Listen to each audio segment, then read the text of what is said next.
Hey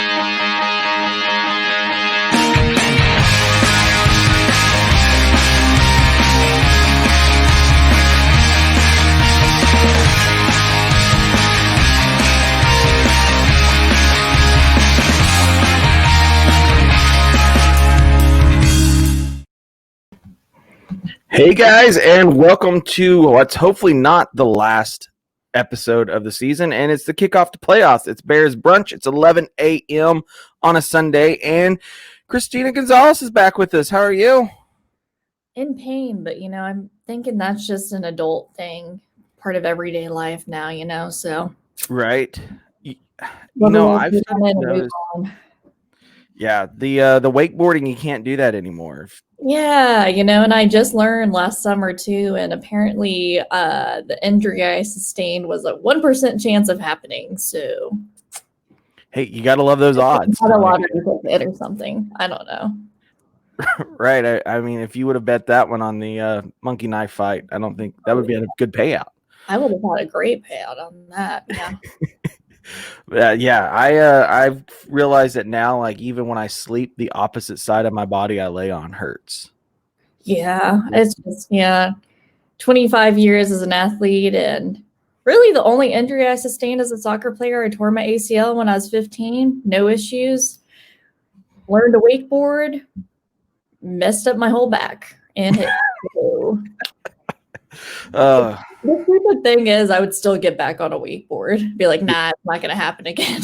Right. Yeah. You've already got the 1%. You got 99% of it. Well, and the good thing is, the dislocation was atypical. So instead of my femur popping out, it popped in. So the likelihood of it happening again is pretty small, I've been told. But, well, I don't. You've got like 4 months to decide. Yeah, I got a little bit. 2021's got to be a way better year anyways, right? I'm hoping so. I'm going to really see how 2021 goes before I jump back on a wakeboard this summer. So I was really upset that I didn't see one of those posts of like some like really done up edited picture of you that's like, guys, I know 2020 has been such a shit season, but 2021. Yeah. My style to jump on there and be like, list all the shitty things that happened in 2020, but looking forward to 2021 with like one of these. Yeah. Posts. we missed the ball on that one. We should have done a whole team deal on that. Yeah, I guess so. That's kind of a more of a Gen Z trend pose, I guess. Yeah. Sadly to say I'm technically a millennial since I was born in 91, which I hate that fucking term because I was born in 91, almost the 80s. So I really don't think I'm a millennial, but hey, I was in the 80s and I'm a millennial. Yeah, I hate millennials. Like if you're born in the 2000s, you should be a millennial, Yeah. But I guess that's Gen Z, so however they want to phrase it. Well, the Gen Zs, millennial Gen Z. I love it when older people, they think that's the trendy thing to talk about, and they'll ask you like, "What are you?" And I'm like, "I'm just a guy." And they're like, "No, like Gen X, Gen Z, millennial. What are you?" And I was like, I'm a millennial."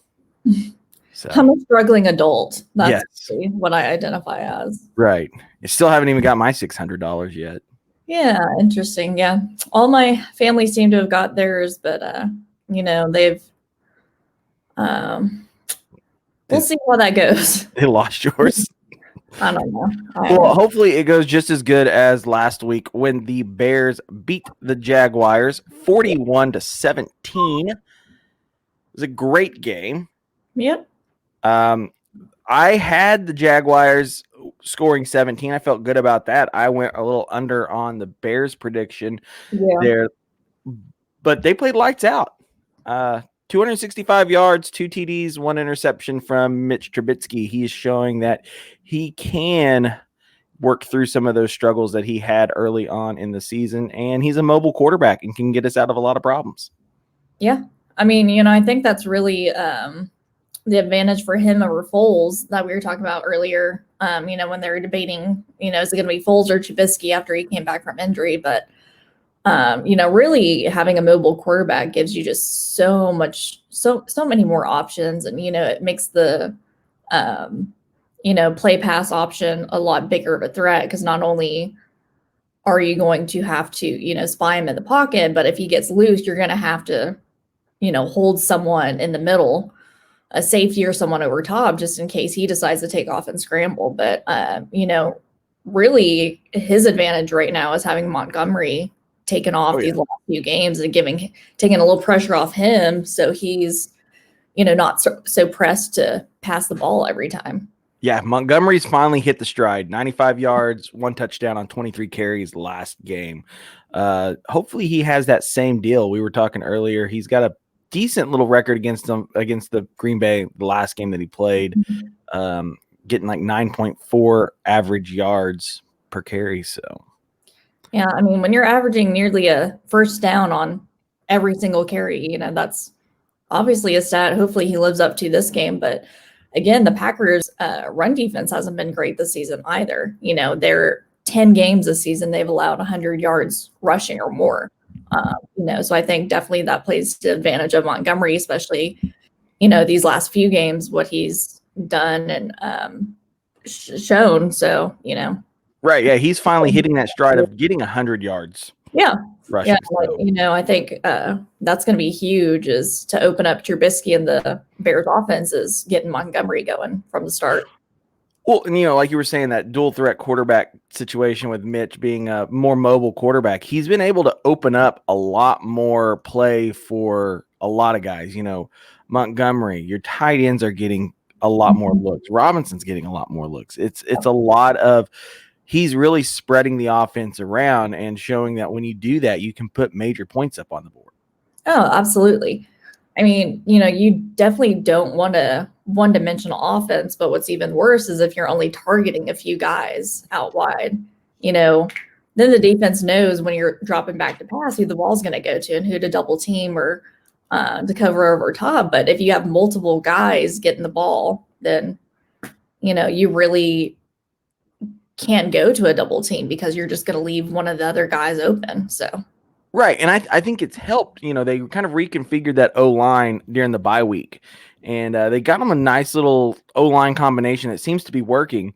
But I think one of the reasons why it works is because that offense is so spread out that you don't get a lot of that, big rush that they were getting there for a while. It was just, let's get to Foles, and that's all we have to do because he doesn't get out of the pocket. He can't scramble. He can't do really anything. So we just have to flood the pocket. Now you've got Trubisky, like you were saying, you got to keep his safety in the middle for in case he breaks out. You've got Montgomery, who's finally hitting his stride and finally getting some holes in places, spreading the passing game out throughout the field.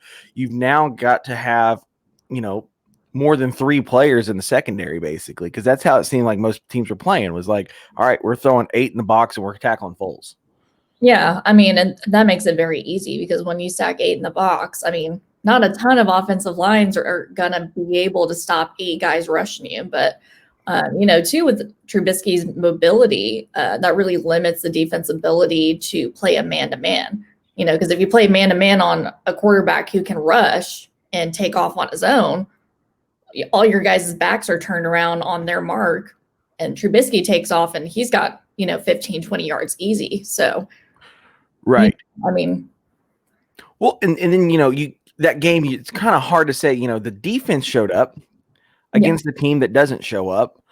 So they got their reps in. They kept them to 17 yards, 17 points, which I think was a little high. I gave them, I did pick them 17 there in my pick last week, but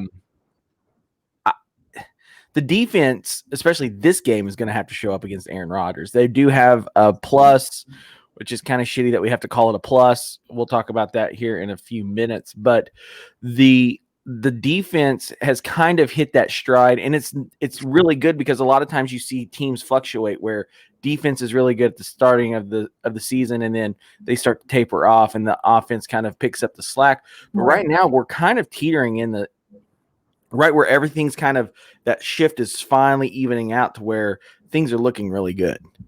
Yeah. And, too, the defense has, struggled more than they did the first, 5-6 games of the season. They've kind of been more the weak link than the offense has. But, hopefully the last, 6-7 game stretch, they've been allowing nearly 60% conversion on third downs and, 66, 67% in the red zone. So, hopefully that's a stat that they don't die by today, because if you get Aaron Rodgers down in the red zone, I mean, very high chances are he's going to score. Right. So either you give him the ball on the 3-yard line. If his hit, it's more than likely he's going to score. Yeah, this is always a fun game just because the rivalry is so big. Right now on Monkey Knife Fight, they've got Aaron Rodgers over under stat sitting at 270.5 yards for this game, and Mitch Trubisky is 246.5. I'd really put Rodgers under for that. Well, especially now that his star offensive lineman is out. So yeah, but that's a good time to talk about our Monkey Knife Fight, guys. If you're not playing and you want to play like Cristina plays all day, every day, she had to quit her regular job to do it. It's Monkey Knife Fight. It's their daily fantasy sports gaming website for the casual fan.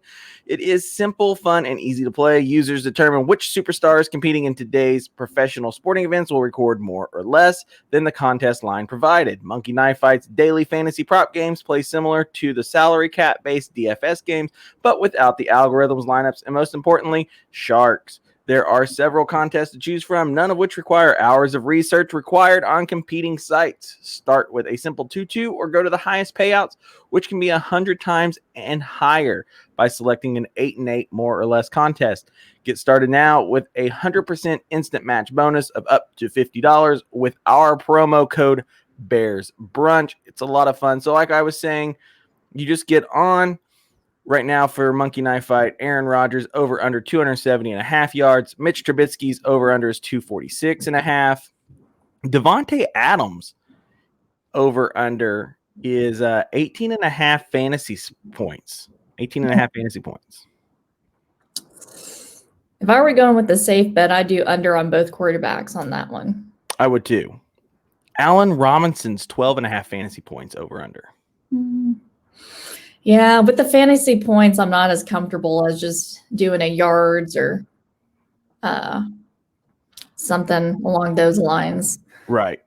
You just never know. I mean, that's the bad thing is like you watch it and you get so close to winning. Oh yeah. And then something happens. Yeah, someone gets injured or the score gets lopsided and they take them out, and then you're like, oh, damn it. Yep. Or then you get like some hurry up at the end of the game offense to try to like move the ball along, and you've got that guy sitting where he needed 3 more receptions to go over, and he picked under, and they just keep just little shuttle passes out to him. It's ridiculous. Yeah. But yeah, that is what is going on Monkey Knife Fight. On our end, they've got all the games today. It's a 3:25 game today, so I know we were a little bit earlier than what we're used to. The Bears win. You throw the Packers in. They move that game from noon to 3:25. So you can flow right out of your Giants-Cowboys game right into the Bears, which is another fun game to watch. That whole shit show that is known as the NFC East. Yeah. So a largely losing team will be representing the NFC East this year. But how bad of a losing team will be doing it? Yeah, exactly. That's really what the game today decides is how shitty of a team does the NFC get to throw in there. So NFC right. Because it's what? If the Cowboys win against the Giants and the Eagles win, the Cowboys make the playoffs? I think so, yeah. Because the Eagles are already out. They're already eliminated. So they need the Eagles to win and then Cowboys to win too. So right. We're coming up on Black Monday, right? Yeah. Yeah. I mean, there's a few players. I read something earlier this morning when I was going through some stuff just to finalize the show. It looks like the Eagles will be keeping that old HC, but the Jags are trying to pull in Urban Meyer, so that's going to be some. Yeah. If I were Urban Meyer, I'd keep my little cush analyst job. And walk into the shit show that is Jacksonville. Right. Well, and that's like everybody's like, oh, Tony Romo should coach. Tony Romo should coach. No, Tony Romo should sit there and tell us what quarterbacks are going to do before quarterbacks do it. Yeah, or do his little Corona commercials or whatever else. Yeah, he does Corona and Skechers. Oh yeah, Skechers. Yeah. Yeah, Skechers was a cool thing in the 90s, but today I don't know if that's such a great endorsement there.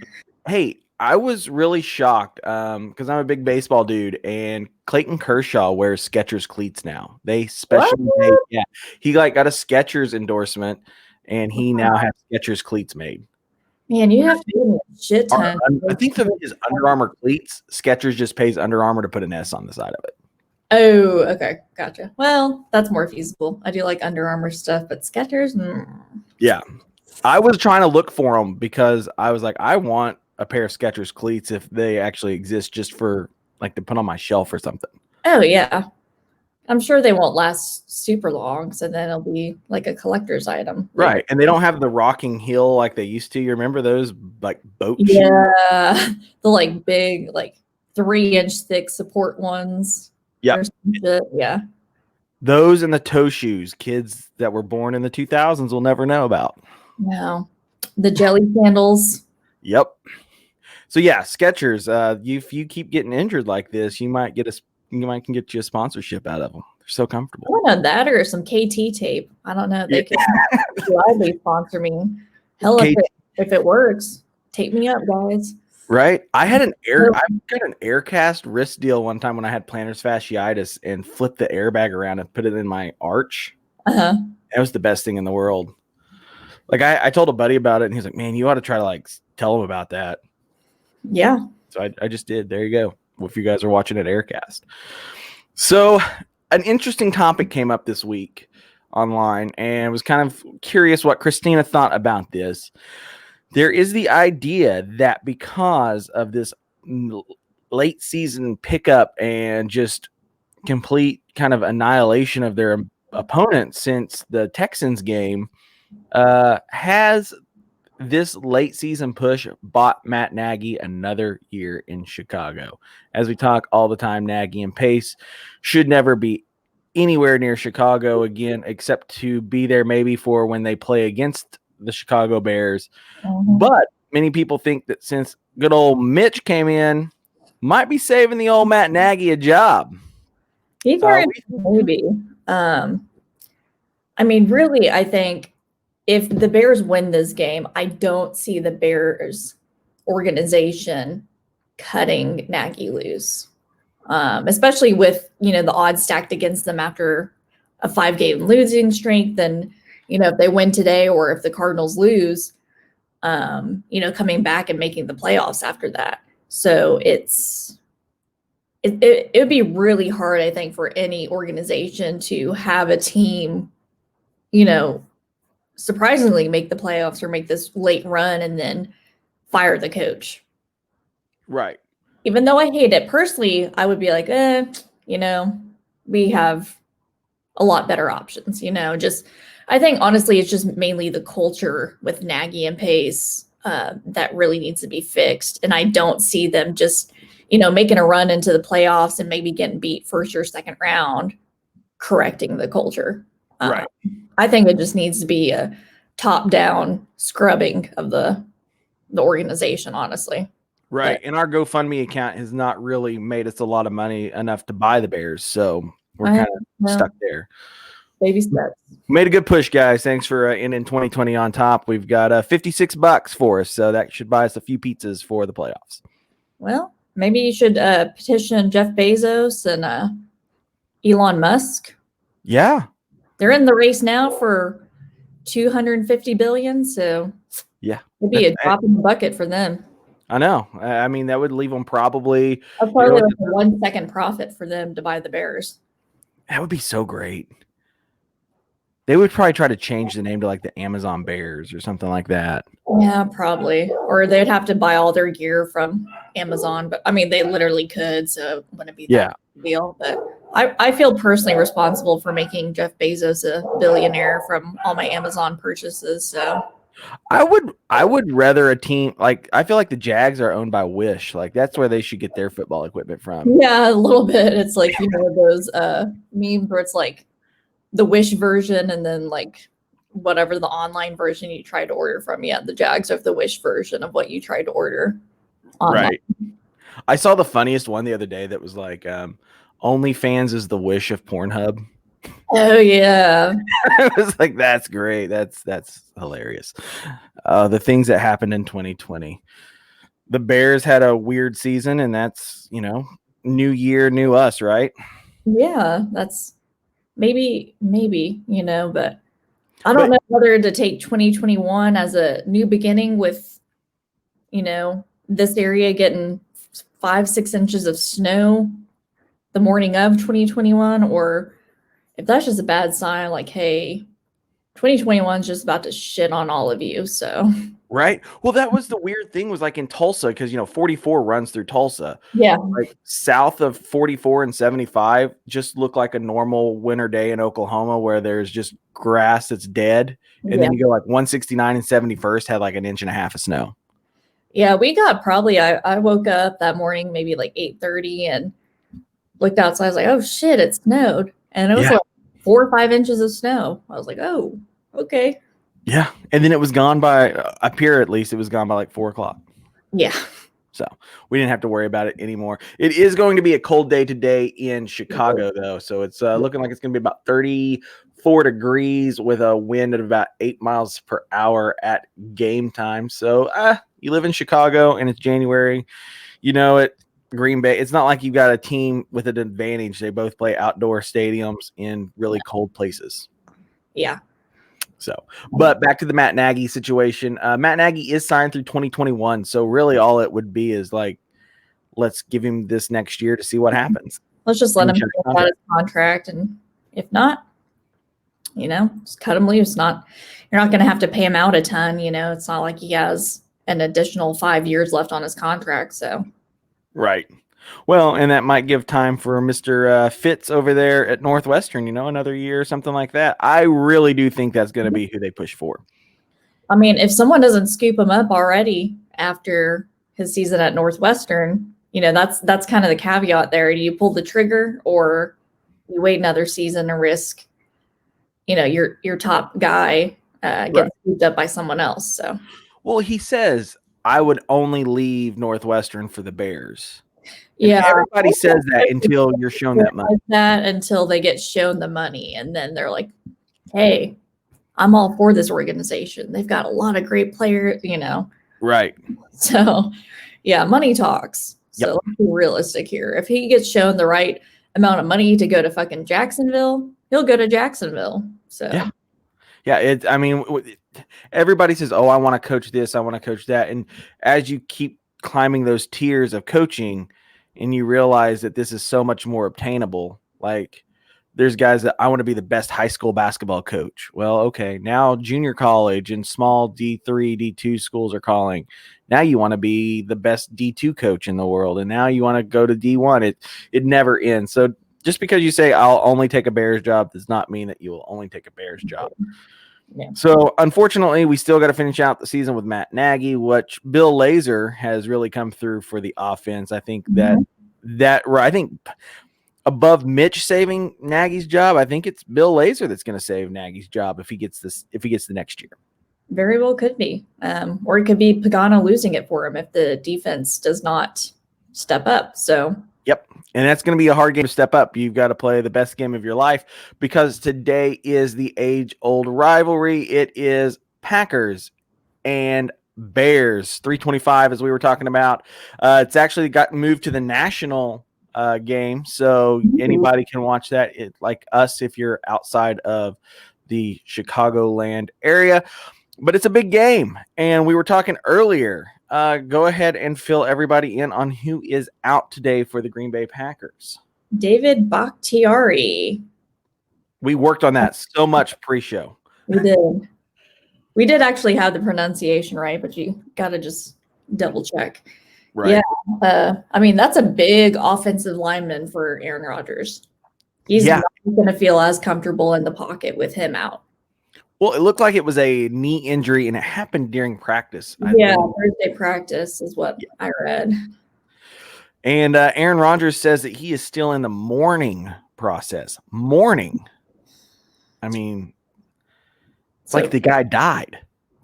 Yeah, that seems like a rather decrepit statement, but I mean, for a knee injury, which is very common in football and most sports. So Right.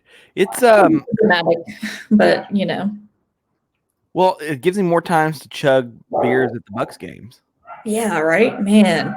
That guy like 2 seconds to down a beer, and then they pan over to Aaron Rodgers, and he's gingerly taking about 30 seconds to down his pint. So it's like, Well, you got to look at the size difference too. Oh yeah, I mean, Bakhtiari is like what, probably pushing 300. Oh, easy. So Aaron Rodgers, what, probably 190, maybe 200 on a good day. Yeah, he's he definitely, he's a big old boy. Oh yeah. Now I'm curious on him. He's but yeah, he's out. That does not help that O-line situation. That helps the defense for the Bears. That gives them a spot to attack. 6'4", 310 pounds is what his measurement is as of start of the season. Wow. Yeah. Big boy. Big hole to fill, and I don't really think that they're next in line. He's the best non-position player that Green Bay has. Oh yeah, absolutely. Sign an extension this year. He's a force to be reckoned with. So missing him on the offensive line, I think, will definitely make Rodgers a little bit more uncomfortable in the pocket. Right. It makes him have to make a little bit more of some quicker decision making in the pocket, getting out of the pocket. Devontae Adams is always going to be a big target. Yes, and he's had a really good season. So yeah, really getting on him is going to be huge for the defense, or limiting the number of targets or catches he gets is going to be big for them. Right.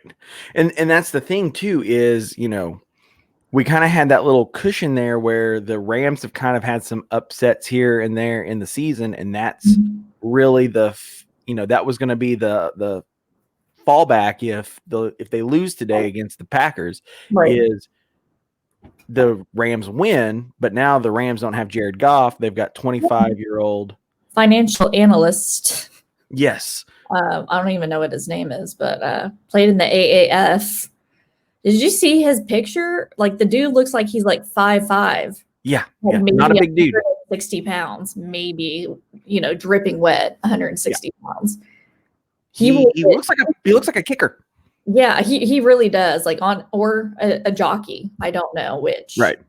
But both are wee little men usually. Yeah, but at least a kicker. Like, I don't know. I'd rather have a kicker in there than a little jockey as my quarterback. So. Well, I know it was like back late 90s, early 2000s. I think it was the Jets played a punter because they didn't have both of their quarterbacks went out. They didn't have a third string quarterback, so they had to play the punter, and he actually scored a touchdown. And yeah, I mean, punters sometimes people shock you. Well, they also, they throw in those sneak plays every once in a while. It's like, well, I'll just throw the ball 50 yards down the field and hopefully you catch it. Like, that's kind of how they do it. Wide open. Yeah, wide open. No one's there. So that's kind of the deal now, is it went from we need to win against Green Bay to we need to win against Green Bay because this Rams game is probably going to be just this side of murder. So with that, this is the time for the defense to really kind of get back into their stride, get things clicking to where, okay, now we really need to put the pressure on Aaron Rodgers. You have to put the pressure on Aaron Rodgers. You have to get that. What was it? If he throws an interception, your chances go up to 50%. Yeah. He drops to a win percentage of about 500. So. Right. So they've got to get the pressure, make him make mistakes early on in the game. And then Mitch Trubisky's got to get out there on the field and play the game of his life. Oh yeah. This is the game of his life. Once you get into the playoffs, teams can always settle out. I mean, people talk about losing records in the playoffs like it's something weird. The New York Giants went in and beat the undefeated New England Patriots with a losing record. Yeah. Playoffs is just a completely different landscape. Kind of all those records and everything from the regular season just goes down the drain. Right. I mean, it doesn't matter. You see so often these teams coming in as division champs, maybe losing 1 or 2 games, end up getting beat, second, third round by a team who barely made it into the playoffs. So, kind of anything goes, unfortunately, for those teams who won the division, but maybe good for the Bears if they end up, skating through today. Well, and that'll be awesome. The Bears, I think where they're at right now, this is the best time for them. They're coming off of good wins. I really do think that, that especially that Texans win, when there was all the talk about how the Bears passed on, Mahomes and Deshaun Watson and they signed Mitch Trubisky. I think that was a good positive uptick for him. I think that was really kind of brought the upswing. He took that time off and he came back and did something with it. Yeah. And so you've got to look at that. I mean, that's something that's big. So he's got to come to play in Montgomery right now, lights out, averaging, 85, 86 yards in the past few games. I know his upswing has been he had 300 and something yards over the last 6 games as opposed to the last 9. He's played 3 times better than what he was. And I don't think he's playing better than what he was. I think he's just being given a better opportunity to play up to who David Montgomery can be on a football field. Yeah, absolutely. And they definitely need that, the running game to show up today. Need him to show up in a big way.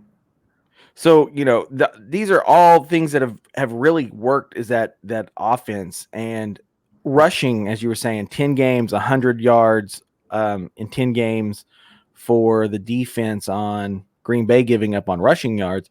This could be the time that we really see a lights out game from David Montgomery. Mm-hmm. Yeah. This is the prime time for him to do it, coming off, the last few games where he's really hit his stride, and then also a struggling rushing defense for the Packers. So right, kind of all the ingredients for him to have a big game today. Yeah, it's looking like I feel good about it. I know, looking at your pick and looking at my pick, there's going to be a little bit of a difference there. We'll actually get into that in just a second. But and your coffee has shipped, by the way, and we'll talk about them. Yes, Death Ink Coffee, our good friends out in California who loves the show. They love everything that we do. Love Bears Brunch. I'm working on a Bears Brunch coffee blend. That's what I'm thinking. Ooh. Yeah, have that in the mornings. Highly caffeinated, and I'm a fan. Yes. Highly caffeinated, lots of fun. You can even it out with a little Bailey's cream if you feel like you're too caffeinated. Get a little bit of the the mellow cream in there. But we will listen to them, and then when we come back, we'll have those picks brought to you by Papa John's. Enjoy it.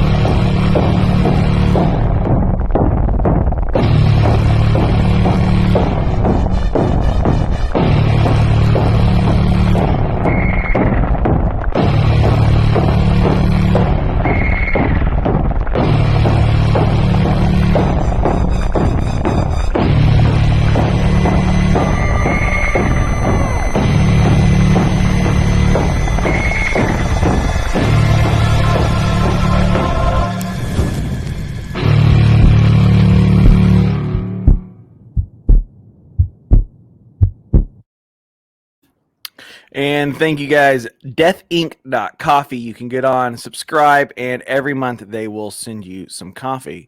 Also, if you guys are in the mood of buying shit, buy our shit. It's deepinshytown.com. I think we've gotten like $200 already sent in, and that's all from Cristina because she wants it all. Yes, I do. Especially the beanies. Do what? Especially the beanies. I'm all for a good beanie, So this weekend, over the deal, New Year's, I showed a lot of people are really liking the sports bra, the boobs. Yeah, I think that's going to be a big seller for sure. They were like, "Oh, that's so awesome!" And some people were like, "I don't get it," but they were like, "Yeah, it's just that's what it is." So But yeah, check it out. It's deepinshytown.com. We have all the shops. You can find where to listen to us, watch us. But right now, we're going to get into our predictions brought to you by Papa John's. Better ingredients, better pizza, Papa John's. Love saying that. I feel so big and bad when I say it. Here we are, Bears and Packers. All right, Cristina, go ahead and tell people how you feel about today's game. I still have Green Bay 28-21. 28-21. Do you think it's going to be a shootout and Aaron Rodgers is going to come back and do his normal last Aaron Rodgers drive, pulls out the win? Probably, right? Unfortunately, for all of us, but especially Bears fans. You would like to think that Bill Lazor is sitting there and like the thing that he starts meetings with and the things that he ends meetings with, and even position coaches as well. If we are tied and you're driving down the field, I don't care. Lay down at the 2-yard line. Yeah. Yeah, absolutely. Do not give him an opportunity to come back and, pull out a last minute win per usual. Right. Well, I can't remember who it was earlier this season. There was one where somebody was laying down. I think it was not Barkley. Cannot remember, but it was a running back, and he was trying to lay down and not score, and he just had too much momentum, and they literally pushed him in. And like the other team's like, yeah, like they scored another touchdown because they're like, well, we can go down and score now. We can win. Yeah. So, there's one too that was something similar where like a running back broke off a long play. They already had the win secured, and he chose not to score the touchdown, ran out of bounds or something, or laid down or about the 5-yard line, and it was like someone had bet big on the score, and if he had just scored, they would have made the line. And they're like, "You got to be shitting me!" Right?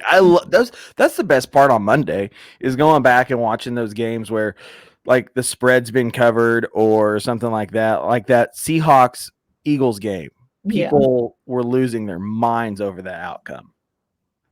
Yeah, just like those guys on Barstool that with Kyler Murray versus I can't remember who they were playing, but last minute, like last second Hail Mary pass, like had 50 grand on the game for the opposing team to win. And, DeAndre Hopkins pulls it down in between 3 defenders and they end up winning the game. And all the guys in there are just like, looking at each other like, what the fuck just happened? Mm-hmm. I know that game, and there was another one. Like I remember reading some stuff online, like on Reddit and stuff, where like people were like, "We've got to get a class action lawsuit against the NFL. Like we've had our mathematicians run it. The probability of this happening was so low. Like Roger Goodell must have got a call from Vegas." And I was like, "Oh, this is so good." I mean, you could try, but that's going to be really damn hard to sue the whole NFL for, Yeah. I don't know what the charge would be. I guess be throwing games, but yeah, it's pretty hard to prove, unless there's some sort of paper trail there or recorded calls. So yeah, good luck finding that. Yeah, good luck beating the biggest. I think the NFL has more clout than the government does. Yeah, I know. I was gonna say it's like trying to sue the government, the whole damn government, for some shit, and you're gonna be like, "Yeah, I'm gonna take you down." No, yeah, they'll just be like, they'll just send someone out to take care of you. So right here, we'll just give you your money back. Are you cool with that? Just leave us alone. Well, I am being a lot more generous. I believe in the heart of the Chicago Bears. I believe in Mitch Trubisky. I believe that the defense can capitalize on the misfortune of the Green Bay Packers O-line. So I am going 28-17.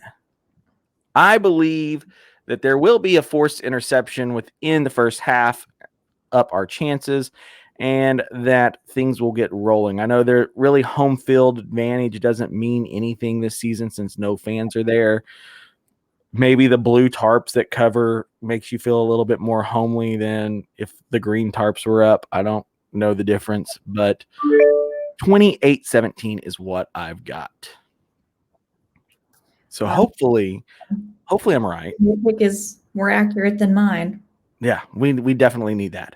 Yeah. So today, 325, we will find out what's going on. And if they win, we will have playoff editions of our show. Yes. If not, we'll probably do like a 30-minute show just to keep you guys happy through the off season. We've also got Bulls Deep that started up last week with the NBA season. Find that at 8:30 on Sunday night. And next week, Hawks Talks. All NHL Blackhawks will be on. And I believe Cristina is going to be joining me for that as well. Will be, yes. It's a lot of fun. So thank you guys for watching. Check out deepinshytown.com. You'll find more content, things like that. Happy 2021, guys. Should be a great season for us. We are planning on taking over the world, or at least taking over Chicago and giving you better sports news. That's the plan. So this now gives you an extra football game to watch, and you can be drunk before the game, which we know going in, that's what we need more of, drunk Chicago Bears fans. Probably. The internet needs it. Maybe not your family, but the internet. Think about other people. Yes. So until next week, guys, hopefully we will have a nice playoff shirt for you guys for sale tomorrow morning that you can buy. If not, we will continue on. Just remember today, get some brunch, get some food, and always bear down. And until next week, guys, we'll see you.